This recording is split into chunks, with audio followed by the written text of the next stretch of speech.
নমস্কার বন্ধুরা, মোটিলাস কিচেনে আপনাদের সকলকে স্বাগত। আজকে আপনাদের সাথে কলাপাতায় মোড়া দারুণ স্বাদের একটা তালের পিঠে রেসিপি শেয়ার করব। খুব সহজেই মাত্র 4টি উপকরণ দিয়ে পুর ভরা তালের এই ভাপা পিঠে বানিয়ে নিতে পারবেন। ভিন্ন স্বাদের তালের পুর ভরা ভাপা পিঠে বানানোর জন্য এখানে 2 কাপ ফোটানো তালের পাল্প ব্যবহার করেছি।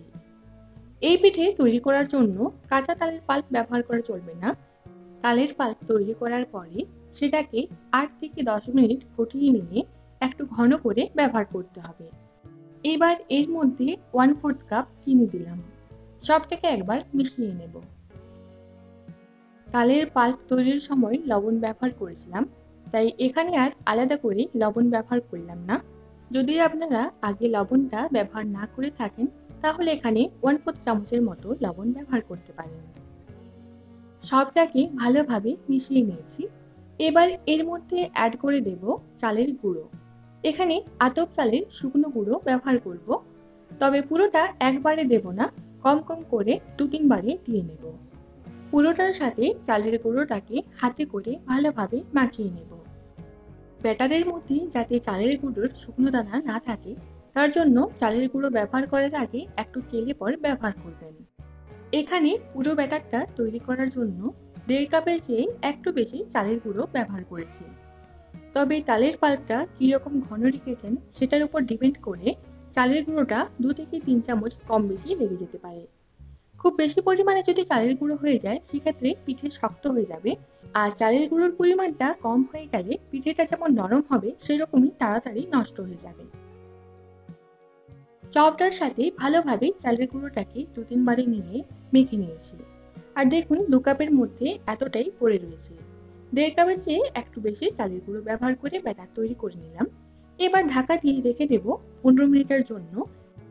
পিঠের পুর তৈরি করার জন্য এখানে ছানা ব্যবহার করেছি, তবে আপনারা চাইলে ছানার পরিবর্তে খোয়া কিংবা নারকেলের পুর ব্যবহার করতে পারেন। ছানার সাথে স্বাদ বুঝে চিনি নিয়ে নেব।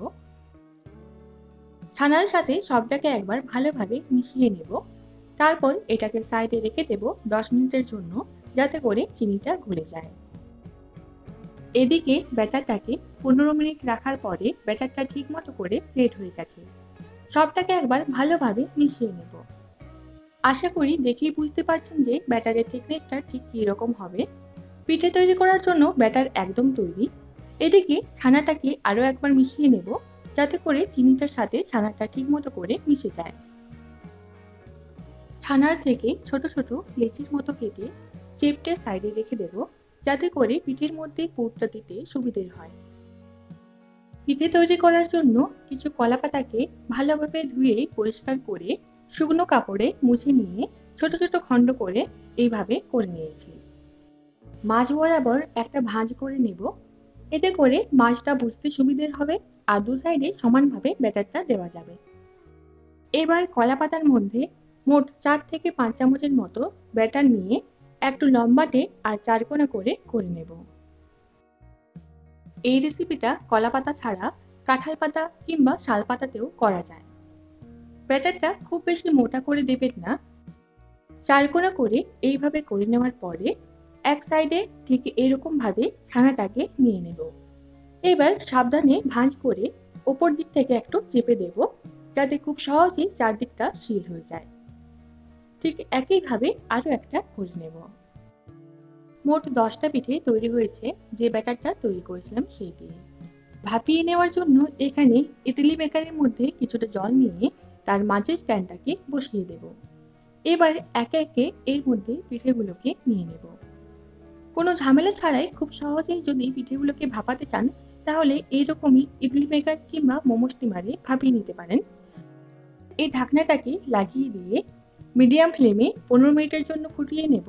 তারপর ফ্লেমটাকে লো টু মিডিয়ামে করে আবারও 15 মিনিটের জন্য ফুটিয়ে নেব।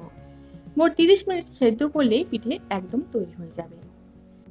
যাদের কাছে ইডলি মেকার কিংবা মোমো স্টিমার নেই তারা কড়াইয়ের মধ্যে কিছুটা জল নিয়ে তার উপর একটা স্ট্যান্ড বসিয়ে স্ট্যান্ডের উপরে একটা ছিদ্রযুক্ত থালা দিয়ে থালার মধ্যে পিঠেগুলোকে নিয়ে সেদ্ধ করে নিতে পারেন।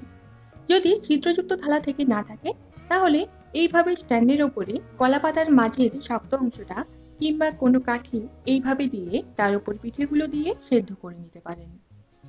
আধ ঘন্টা পরে পিঠেগুলো ঠিকমতো করে সেদ্ধ হয়েছে কিনা সেটা চেক করার জন্য পিঠের ওপরে এই কলা পাতাটাকে তুললে যদি খুব সহজেই উঠে যায় আর দেখে মনে হয় পিঠেটা ঠিকমতো করে শক্ত হয়ে গেছে, তাহলে বুঝবেন যে ঠিকমতো পিঠে তৈরি। এবার এটাকে ঠান্ডা করে একটা প্লেটের মধ্যে নিয়ে নিয়েছি। একটা একটা পিঠে খুলে নেব। দেখুন খুব সহজেই কলা পাতা থেকে পিঠেগুলো খুলে যাচ্ছে আর ভিতর অবধি একদম পারফেক্ট ভাবে সিদ্ধ হয়ে গেছে। এই পিঠেগুলোকে পুরোপুরি ঠান্ডা করে সার্ভ করবেন। পুরভরা তালের এই ভাপা পিঠে অনেক কম উপকরণে খুব সহজেই বানানো যায়, তাই এই তালের মরশুমে অবশ্যই বাড়িতে একবার ট্রাই করে দেখবেন।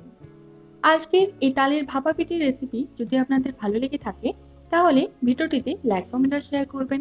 চ্যানেলটিকে অবশ্যই সাবস্ক্রাইব করে রাখুন।